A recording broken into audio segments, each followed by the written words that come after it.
We are live now. This is Shivani Singh from examination. हम discuss करेंगे। So friends, यहाँ पे all exam prepare, all exam यानी कि सभी एग्जाम्स के लिए हिंदी जो है यहाँ पे हमारी बेस्ट है। ओके, तो अभी जो है यहाँ पे बीपीएससी डल रहा है, तो इसलिए हमने यहाँ पे आपका बीपीएससी 3.0 ये डाला हुआ है। लेकिन बीपीएससी हो, चाहे सुपर टेट हो, चाहे यूपी टेट हो, चाहे सी टेट हो, ऑल सभी एग्जाम्स के लिए बहुत ही बेहतरीन यहाँ पे हमारी वीडियो है। ओके, और चाहे यहाँ पे हमारा एसएससी लेवल हो, यूपी पुलिस हो, जो भी है, चाहे यहाँ पे दिल्ली पुलिस हो, कोई सा भी एग्जाम हो, उन सभी एग्जाम्स के लिए Hindi most most most important है। ओके, तो प्रैक्टिस है डेली वाइज हम कर रहे हैं। Join fast all dear friends examination hub, जो कि हमारा चैनल है, आप इसको सब्सक्राइब कर लेना। Okay, so subscribe now all dear friends. अगर आपको कंटेंट बेहतरीन लगे तो आप सब्सक्राइब कर सकते हैं। ओके, प्रैक्टिस सेट यहाँ पे 5 है और टॉपिक 1 में 4 में सबसे सटीक तरीके से देखो। मैंने यहाँ पे आपको ये भी कराया हुआ है, ये थर्ड पार्ट में। यहाँ पे हिंदी ग्रामर है ना, इसमें व्यंजन, ये सारी चीज़ें मैंने आपको अच्छे से बताई हुई है यहाँ पे। ओके, घोष, अघोष, सघोष, स्वर, व्यंजन, अल्पप्राण, महाप्राण, फुल डिटेल। और 4 पार्ट में तो हमने इसके सारे एमसीक्यूज किए हैं 40 से 50 के बीच में। ओके, सो आप सभी फ्रेंड्स देख सकते हैं, बहुत ज़्यादा बेहतरीन है।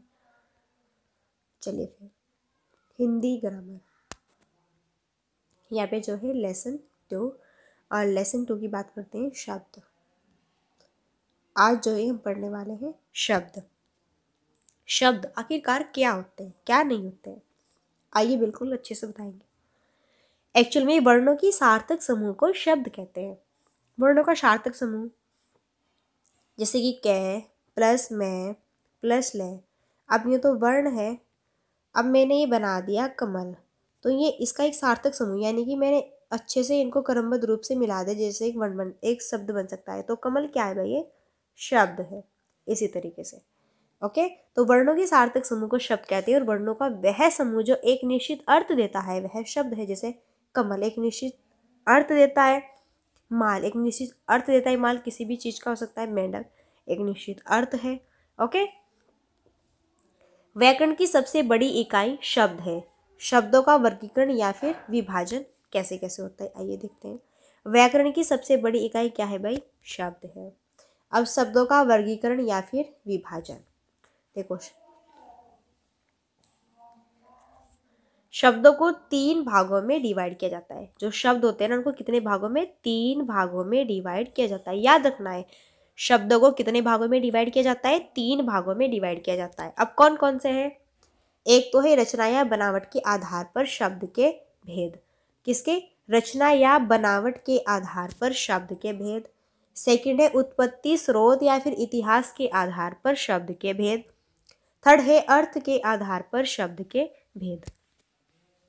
ओके, एक तो रचना या बनावट के आधार पर शब्द के भेद, एक उत्पत्ति, स्रोत, इतिहास के आधार पर शब्द के भेद, और एक अर्थ के आधार पर शब्द के भेद।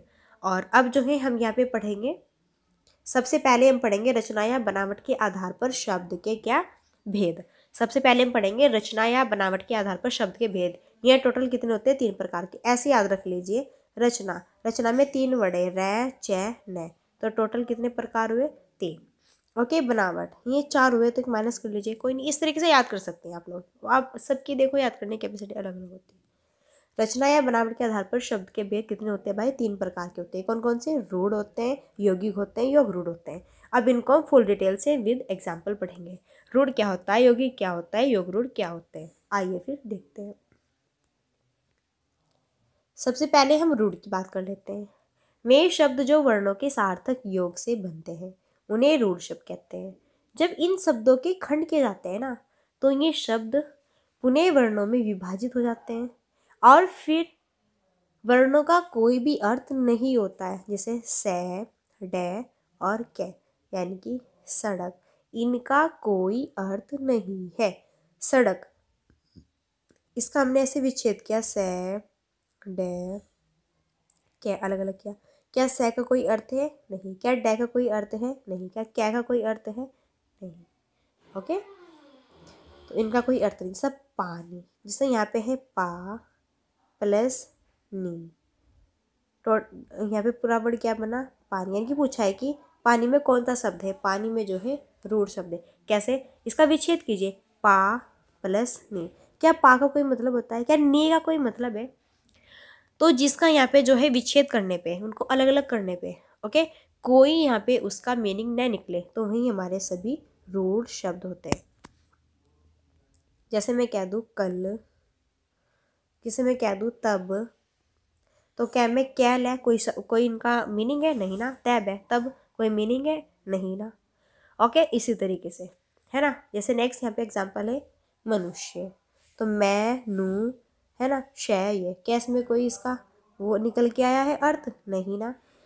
अगर हमारा शब्द वर्णों से टूटता है तो यह है रूढ़ शब्द है। क्या है ये, रूढ़। अगर हमारा शब्द कोई भी वर्णों से टूट रहा है ना, तो ये हमारे रूढ़ शब्द है। और सबसे बड़ी पहचान इनकी यही होती है कि जिनका कोई भी अर्थ नहीं होता है ना, जैसे कल, तब, तुम, है ना, इस तरीके से आज, है ना, इस तरीके से सारे क्या है हमारे रूढ़ शब्द है। चलिए नेक्स्ट देखते हैं फिर। सेकंड है यौगिक शब्द। वे शब्द जो दो शब्दों के योग से मिलकर बनते हैं तथा वे दोनों शब्द एक ही अर्थ देते हैं, वही सर्वमान्य है, उन्हें यौगिक शब्द यहाँ पे कहते हैं। जैसे देखो, यौगिक शब्द, यौगिक का मतलब योग यानी कि दो शब्द। वे सब जो दो शब्दों के योग से मिलके बने होते हैं, दो शब्दों के किससे, योग से मिलके बने होते हैं, तथा ये दोनों शब्द एक ही अर्थ देते हैं, और दोनों शब्द का एक ही अर्थ होना चाहिए, वही सर्वमान्य है, उन्हें ही हम यौगिक शब्द कहते हैं। जैसे एग्जाम्पल देखते हैं। एग्जाम्पल में है भाई यहाँ पे क्या, सब्जी मंडी, है ना, सब्जी प्लस मंडी, है ना, सब्जी बेचने का स्थान। सब्जी क्या है, सब्जी, तो सब्जी है। मंडी क्या है भाई, जहाँ पे हम सब्जी बेचेंगे, सब्जी बेचने का स्थान। दोनों का भाई एक ही तो अर्थ है ना। यानी कि सब्जी मंडी, सब्जी का मतलब तो सब्जी हुई, मंडी का मतलब स्थान हुआ, यानी कि सब्जी बेचने का स्थान। जहाँ पे भी दो, यहाँ पे दो, है ना, जो यहाँ पे दो शब्द होते हैं, है ना, दो शब्द के योग सब मिलके बनता है, जैसे कि सब्जी और मंडी।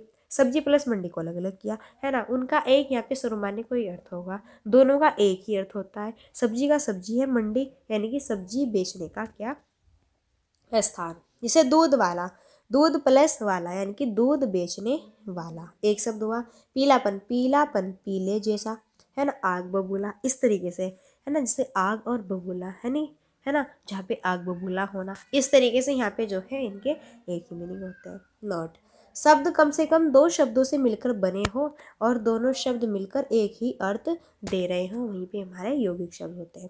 नेक्स्ट फिर योग रूढ़ शब्द। इनकी पहचानने की सबसे बेस्ट तरीके हैं, सभी बहुवीर्य समास होते हैं। कम से कम दो शब्दों से बना हो, दोनों शब्द मिलकर एक से अधिक अर्थ दें, एक ही अर्थ दिए जाए, अन्य छोड़ दिया जाए।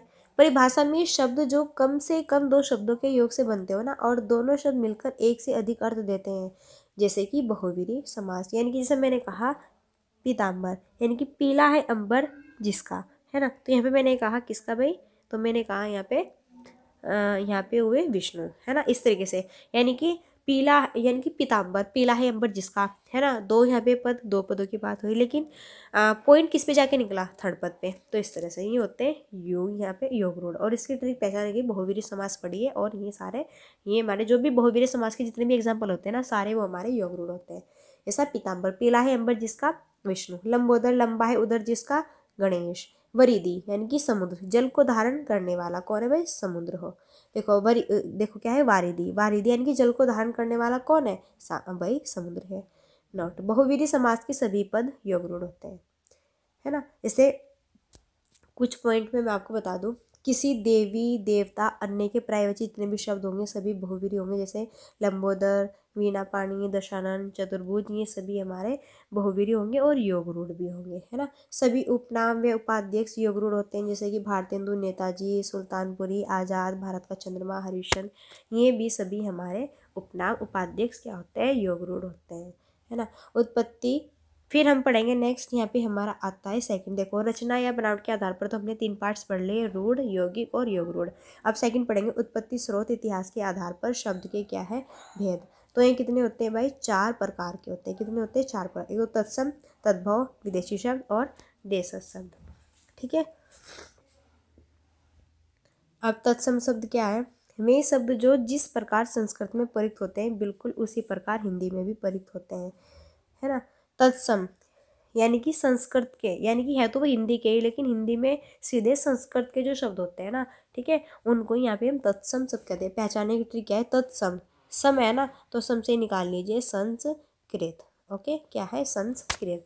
तो तत्सम शब्द में शब्द जो जिस प्रकार संस्कृत में प्रयुक्त होते हैं बिल्कुल उसी प्रकार हिंदी में प्रयुक्त होते हैं। जैसे कि एग्जाम्पल है अग्नि, पुष्प, करपट, कंठकफल, अक्षवाट। यानी कि अग्नि को हिंदी में क्या कहते हैं, आग। पुष्प को क्या कहते हैं हम यहाँ पे, पुष्प जो होता है ना, है ना, क्या होता है, फूल होता है, ठीक है। करपट किसे कहते हैं ना, कंठकफल किसे कहते हैं, अक्षवाट किसे कहते हैं, है ना, हिंदी में। तो ये सारे जो भी आपके जो के तू संस्कृत में होते हैं ना, तो उनको हम तत्सम कहते हैं। अब इनका अपोजिट कर दीजिए, तद्भव। नए शब्द जो संस्कृत से सीधे हिंदी में आकर परिवर्तित हो जाते हैं, जैसे कि तालाब, आग, फूल, कपड़ा, कटहल, अखाड़ा। देखो यहाँ पे जो ये करपट है यानी कि कपड़ा, है ना, यहाँ पे जो कंठ का फल है यानी कि कटहल, यहाँ पे जो अक्षवाट है यानी कि अखाड़ा। ओके, इनके हिंदी है मीनिंग से। फिर है विदेशी शब्द में शब्द जो दूसरी भाषा से आकर हिंदी में मिल जाए। जो शब्द है ना दूसरी भाषा से आकर हिंदी में मिल जाए, जैसे कि एग्जाम्पल चाकू, चम्मच, साइकिल, वकील, दरोगा, अलमारी, गमला आदि। ये सब जो दूसरी भाषा से आए हैं और हिंदी में मिल जाए, जैसे साइकिल, वकील, दरोगा, अलमारी, गमला आदि।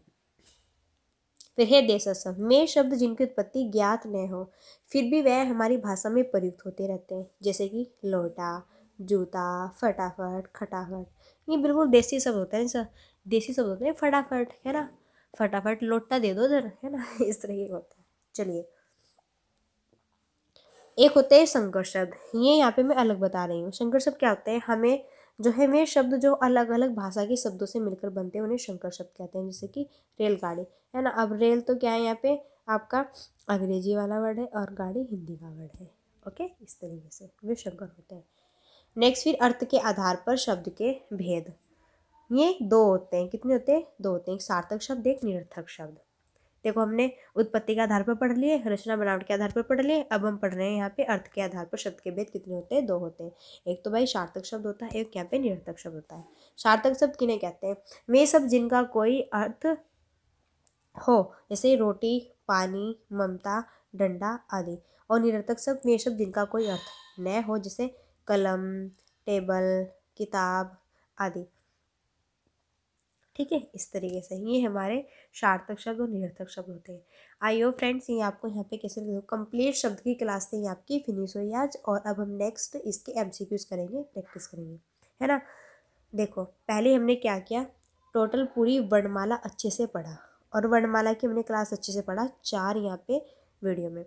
फिर 5वीं वीडियो में हमने वर्णमाला के 40 से 50 यहाँ पे एमसीक्यूज रखे टोटल सारे।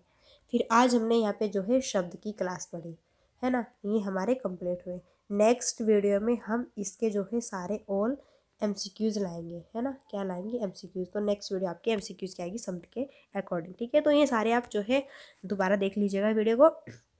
देखो अब आपको कैसा लगा, प्लीज़ अगर आपको अच्छा लगा है तो प्लीज़ सपोर्ट कीजिएगा, है ना, इतनी मेहनत कर रहे हैं। अगर अच्छा लगा है तो जल्दी जल्दी वीडियो को लाइक और शेयर सब्सक्राइब कर दीजिए। ओके, चलिए फिर मिलते हैं नेक्स्ट वीडियो में, तब तक के लिए so thanks for watching, keep study and bye bye.